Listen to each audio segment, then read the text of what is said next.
gosh, you're gonna hate me for this. I was hyped up for this book. Not even trilogy, it's a series. Oh my god. By the end, I felt like Shadow and Bone was okay.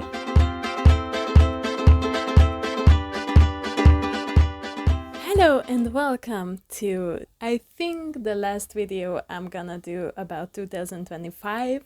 And finally, we're gonna be looking forward again into 2026 and staying in the present, just talking about the books I'm currently reading. But for now, for this last video looking back, I would like to give an honorable mention to all the books of 2025 that scored quite low on my list of books read this year. Some books I didn't like because of the characters, because of the writing, because of the theme. Some books just didn't fit with me, were not my cup of tea, or I wasn't in the right mood for them, and I might pick them up again at a later point, who knows, but for now they do have to be mentioned in this video. For each book I will strive to give a little bit of a description of the book and why it ended up on this list. I want to give a fair representation, so I also want to mention if a book just wasn't for me or I wasn't in the mood at the time. I am gonna divide the books into the seasons, so we will get not 4 but 5 seasons actually, because winter is gonna appear twice, you know, because how the year goes, right? You know it. We're gonna start with January, February as winter, and then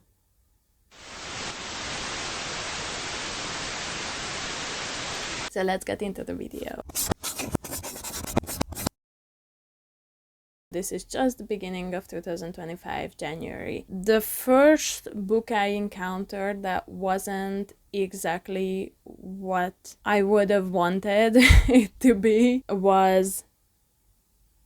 Oh my gosh, I'm gonna start this off with a banger. You're gonna hate me for this. I saw a lot of people liked it. That's why I was hyped up for this book. I was anticipating this book. I wanted to know what it was about. And in general, I wanted to explore this author. I found a book of this author that I thought was exactly what I usually like. So I wanted to give a chance to Frederick Backman with Beartown. I know.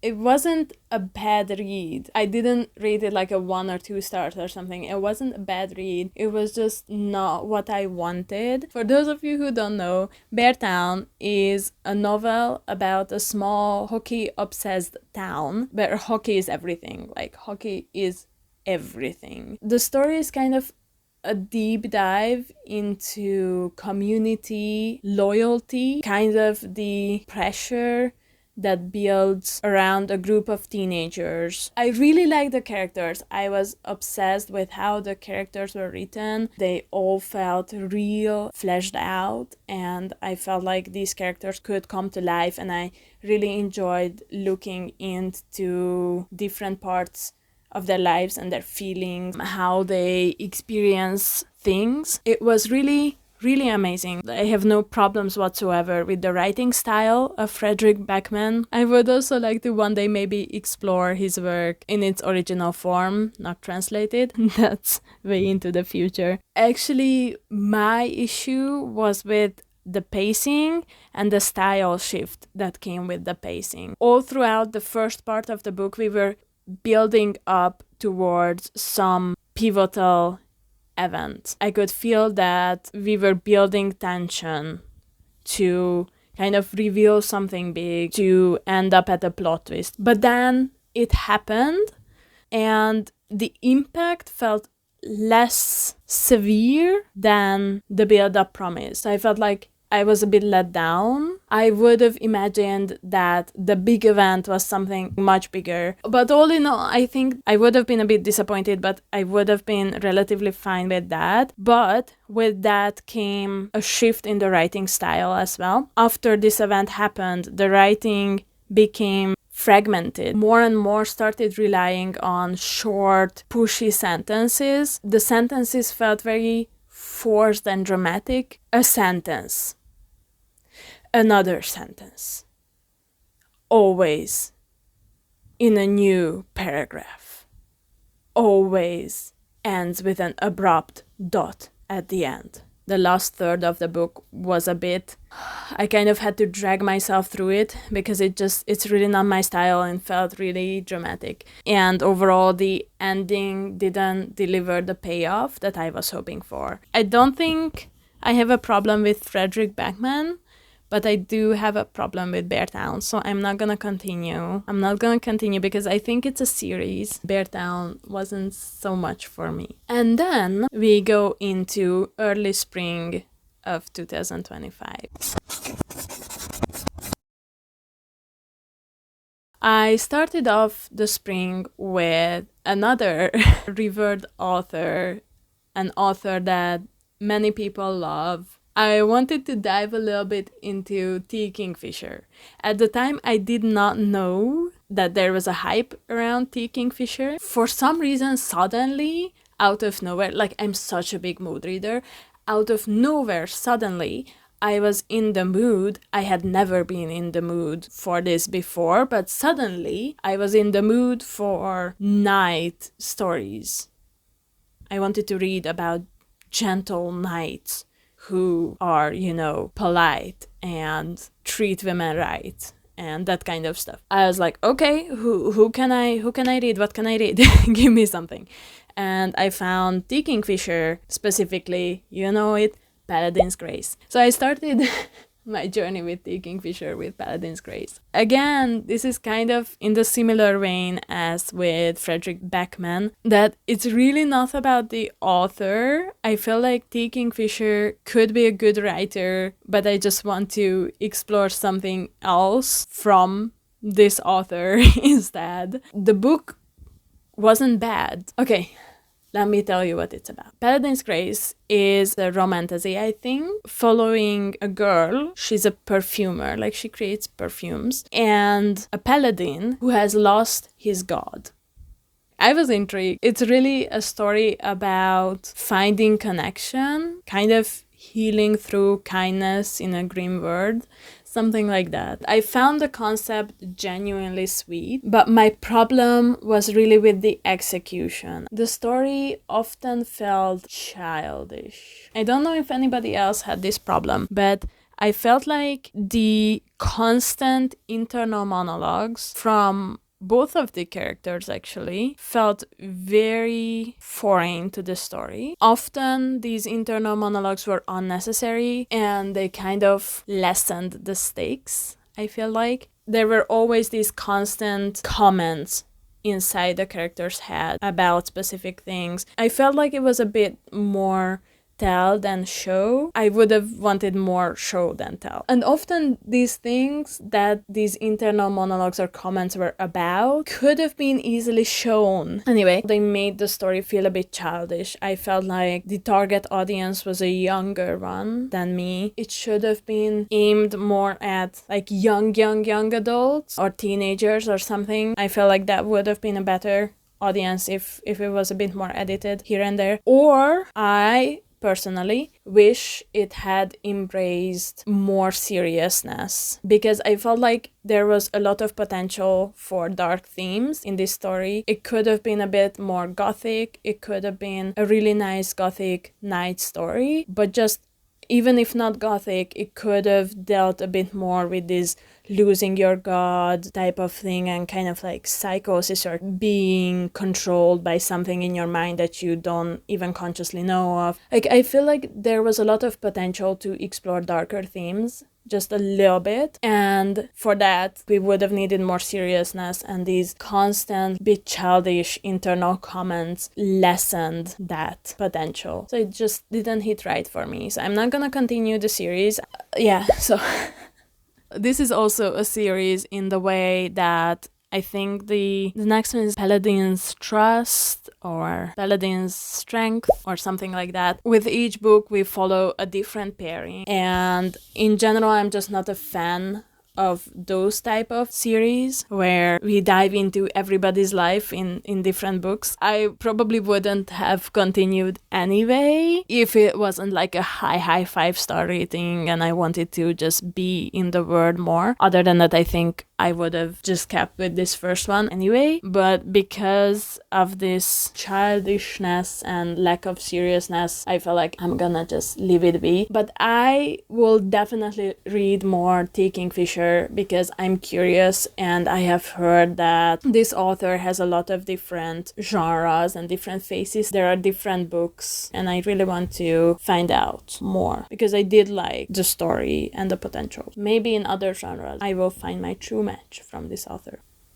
And then I continued my journey with Sarah J. Maas. I started my journey with Sarah J. Maas with A Throne of Glass, and it wasn't bad. I felt like it was a good story, and I actually didn't rate it low, so it's not in this list. But the second book in the trilogy, not even trilogy, it's a series. Oh my god. The second book in the series, Crown of Midnight, definitely will go on to this list. I was very frustrated by this book. It's about an assassin, Selena. In the first book, she gets out of prison, goes into this castle without any spoilers. That's basically it. And in the second book, she has to navigate royal, magical secrets and political dangers. To tell you the honest truth, I don't even remember my critique about this book because I didn't write it down, which is stupid of me. I don't remember it anymore, but I just remember that I was so frustrated and it felt so long to get through this book. Sometimes it felt so predictable, sometimes it felt too dramatic, sometimes it felt like the actions of certain characters were inconsistent, the pacing was a bit off, and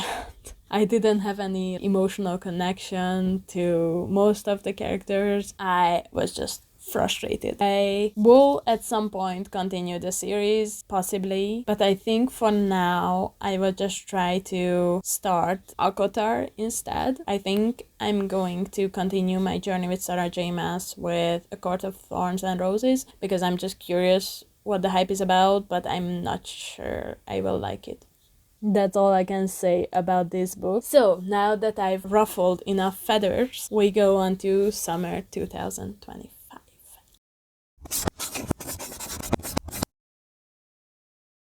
The summer started with a few good reads, honestly, but then I stumbled onto The Twilight Garden by Sarah Nisha Adams. This novel is set in London, revolves around a shared garden space, a shared garden that connects two neighbors and their community, and it's meant to be a heartwarming story about growth and friendship. However, it was supposed to be a character-driven story. It was supposed to be all about the characters, in my opinion. I felt like that was the focus of how these characters evolve and how they grow and come into their own and realize stuff. That was what I anticipated, and I feel like that was what it was supposed to be about. And for a character-driven story, all the characters blended together for me. All the characters were the same. Same personalities, same communication issues, same vibe, same everything. Like, I feel like each character just got like one defining characteristic and everything else was the same. It's a bit cartoonish in a way. I feel like the cozy vibe that I was looking for with a story about a garden and two people warming together and bringing together a community, I was very surprised by the introduction of an underlying theme that came up again and again, which was activism. I felt like it didn't fit into the story at all, or even if it would have fit into the story, it would have needed much more preamble and leading up to it. It wasn't integrated into the story at all. It just randomly came up, like, surprise! I was a bit thrown off. So ultimately, this whole book read like a missed opportunity, and the characters didn't feel like real people. So summer was long. I had a bit more time to read. So we've got two more books. The second one is Ashes Don't Bloom by Lenore Knox. which I got as an ARC from NetGalley. Thank you, NetGalley. Ashes Don't Bloom is a gritty romance. I think the beginning of a series set against a gang-driven Nevada or Arizona backdrop, and it follows 4 characters: Sedona, Delilah, Diesel, and Duke, and their romantic relationships. But let me tell you, these 4 characters are the same. They're the same people. What I liked was that the setting was quite vivid and atmospheric. The setting was very well done, at least as far as I can tell, who has never lived in the US. So for me, it was quite interesting to explore this city, town. But my low rating, and it's really a low rating, it comes from this book being a plot type of book. It was pure spice with very little plot or character differentiation, because all the characters were the same, especially the 2 female leads. They were exactly the same person. The multiple POVs added nothing, maybe only just emphasized this issue that all the characters felt like the same person, because with the multiple POVs you could hear that they even thought the same way. We didn't need multiple POVs. And I definitely did not like that the book ended on a really sudden cliffhanger that felt kind of out of nowhere and just involved a relationship conflict which just doesn't feel satisfying, doesn't feel substantial, even for a series opener. If you want to end the first book of a series on a cliffhanger, it would have to be a meaningful cliffhanger. This was just a misunderstanding in a relationship, which doesn't classify a good cliffhanger, in my opinion. And then finally, the last book of summer 2025 was The Dellergott Dream Department Store. This is kind of a magical realist story about a department store that sells dreams to people while they are sleeping. And I really love this premise. That's why I picked it up. Also, I quite liked the cover. The book kind of explores a little bit how the dreams these characters choose to dream affect their waking lives, and goes a little bit into how dreams work. So the core idea is wonderful, and I found it very intriguing, but the execution was very shallow. I would want to tell you the book explored themes of the unconscious mind and dreaming, and how dreams can manifest and how dreams can help you solve certain problems in your life. I would want to tell you that, but it wouldn't be true. I feel like there was barely any plot. The characters, like especially our main character Penny, lacked real depth. I feel like there was a lot of potential to explore about dreams and the psychology behind them. It could have been a really good book, a really interesting book, but instead it didn't really give us anything. It was just kind of stayed on the surface level, dropping some questions, letting us simmer, but never really taking us into the conversation, not really trying to lead us into a stream of thought, but just the question is there, you do whatever you want with it. It really misses the chance to fully explore this fascinating world, or just the themes, or just the psychology behind dreams and things like that. So as it is, I think it's not a bad read if you know that it's just gonna be this surface level thing, and not a bad read if you go into it with the expectation that it's just going to be a palate cleanser between 2 heavier books.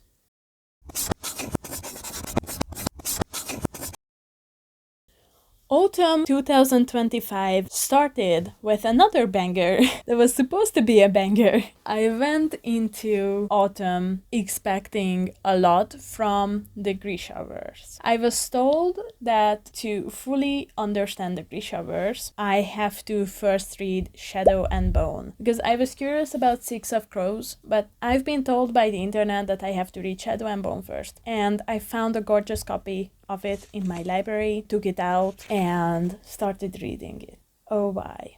Shadow and Bone, therefore, is the first book in the Grishaverse, and we meet a girl named Alina Starkov who discovers her power that could be the key to saving her country that is at war. I think it's at war.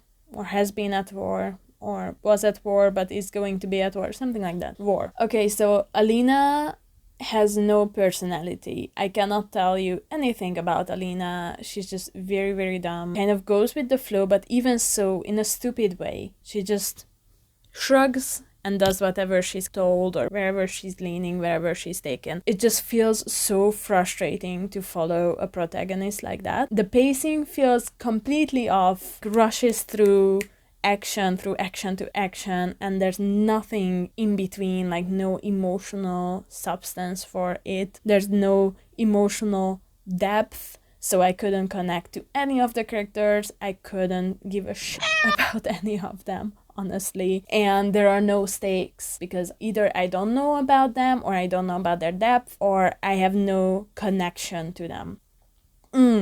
There were certain details that they were infuriating or just very annoying, that took me out of the immersion into this world. But even so, Shadow and Bone was better than the second book of this Forsaken trilogy, because by the end I felt like Shadow and Bone was okay. If you disregard the very, very shallow and dumb main character and some choices by the author, you could say that it was like a fun read. It was okay. So I went on to Siege and Storm, and honestly, why did I? Siege and Storm is not even on this list because I DNF'd it, and I don't rate DNF'd books. I mean, I have an idea in my mind, but officially I don't. Well, I mean, this one I could, because I feel like I read enough for me to know what's going on and to know that it's bad.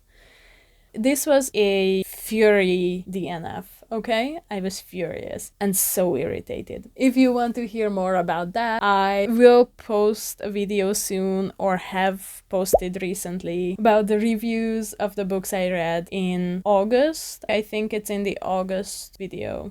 Yeah. You can refer to the August video, because this was early autumn, so I put it in the August.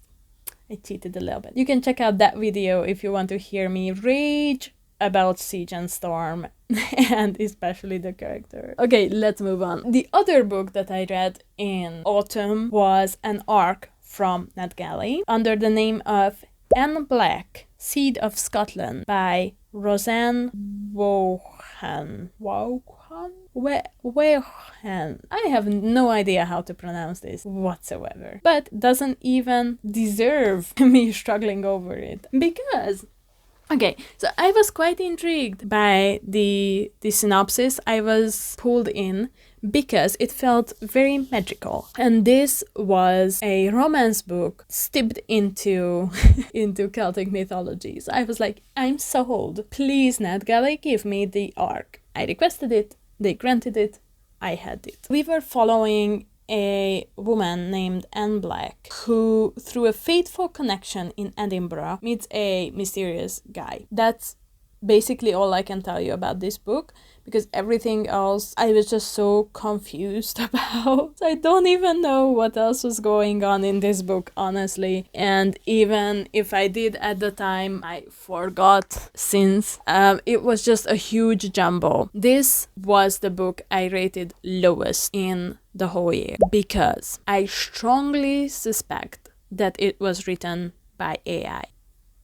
As a preamble, if you have strong evidence against that, or if you know the author or something, please prove me wrong. I would like to know. But when I was in the process of reading it, I was just so confused, and it felt like reading AI slop, just AI hallucination. It was not a nice experience whatsoever. The language is repetitive and unnatural, with AI-style phrasing and structure. Plot points feel like it was made by AI. It was all over the place. It didn't feel real. It didn't feel like a real person wrote this, okay? I googled the author. Her online presence seems very fishy. I really am not sure that this author exists. That's why I'm telling you that if you know the author, please let me know. I would like to know if this is a real person, because I suspect that she's not. Since I'm not willing to engage with something generated by AI and badly done so. And especially when it's not stated clearly, it doesn't have like a transparent note saying that, hey, just so you know, this is made by AI. If it doesn't have that, I'm not willing to engage with it, and so I can't rate it as a traditional book, and I cannot give a good review on it because it's AI. I think. And finally, we go into winter again. The end of 2025. I read 3 books, 2 of which were audiobooks, and all 3 of them are from NetGalley as ARCs. Winter 2025. I read first The Christmas Guest by Sally Royer Dare. I tried. This was marketed as a psychological thriller, which I was really sold on because especially around Christmas time, I really love reading psychological thrillers. And especially at that time, around November, December 2025, I was really in the mood of reading a psychological thriller. So I started reading it, and as it turns out, this is actually a cozy winter romance. It's about a middle-aged woman who rents out her guest house to a famous author of children's books. We kind of follow how their relationship blossoms. Obviously, my frustration and my disappointment came from the genre switch. It was not a psychological thriller whatsoever. At the end, we do have some twists, and all throughout we do have a little bit of a tension, but all in all, this was more about the romance than the thriller part. And it wasn't even that psychological, honestly. We also don't get into the characters' heads enough for it to feel really twisty and for us to really feel the tension. What was presented as a twisty thriller came off as a low-stakes romance with predictable and quite mellow twists that were mostly predictable. It really felt like a long drum roll that never really ends in a final satisfying stinger. It just goes on and then it ends without a ding.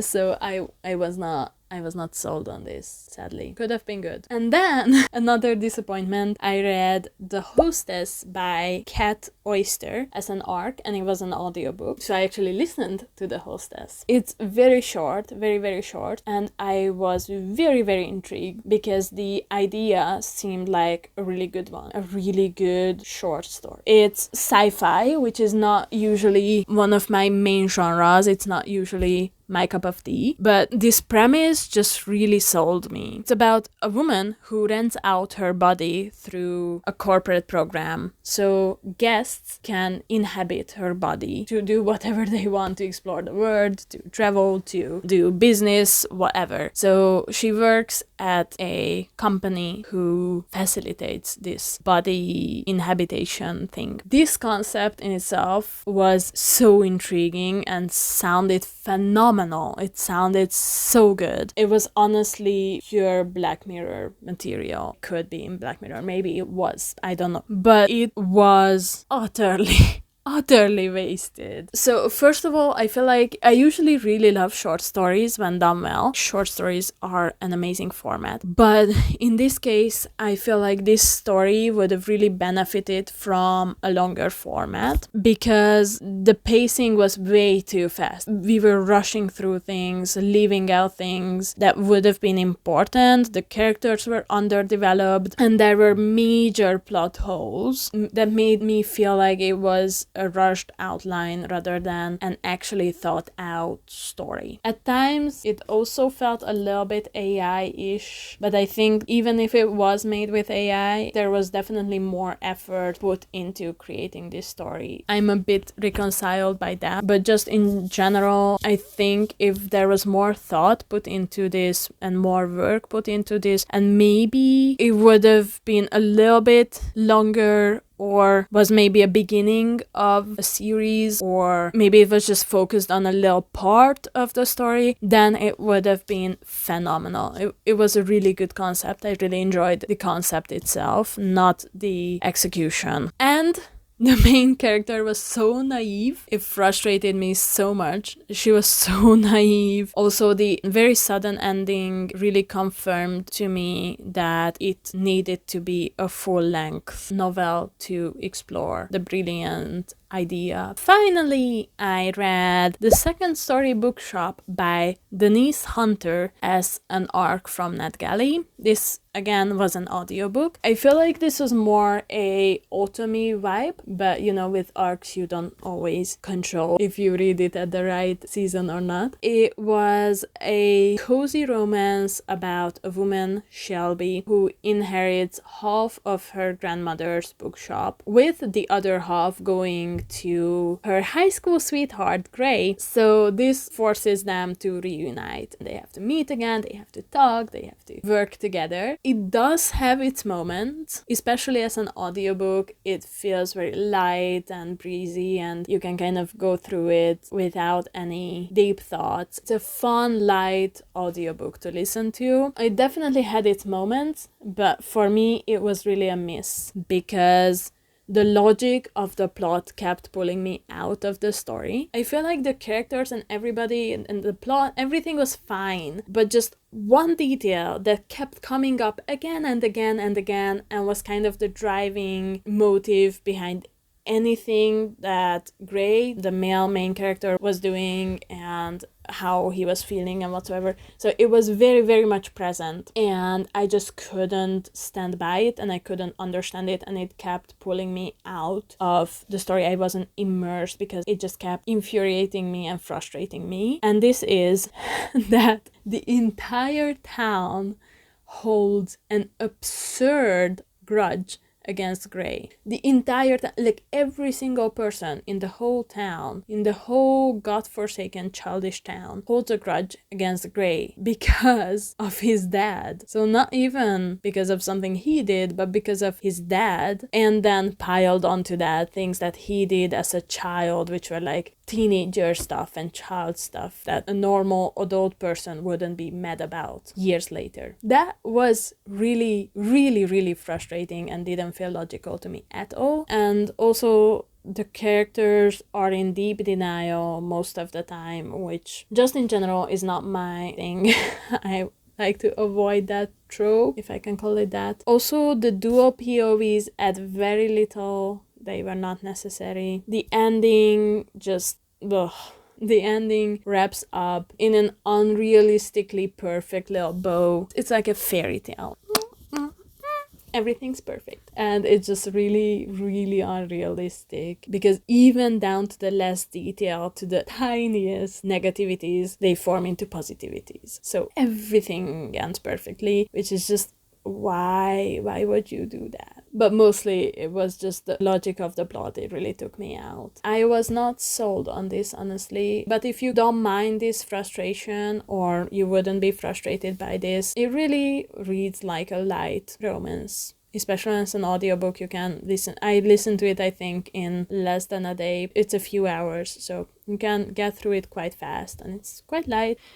Okay, that sums up my lowest rated books of 2025. I hope you enjoyed this little rant, and let me know what you think. Let me know if I misjudged something in your opinion. I am curious what your worst reads, best reads of 2025 were. If you're curious about my best reads of the year, head over to my book awards video. I quite enjoyed filming that video and I'm proud of it, so please watch it. Thank you for being here today. See you in my next video. Bye!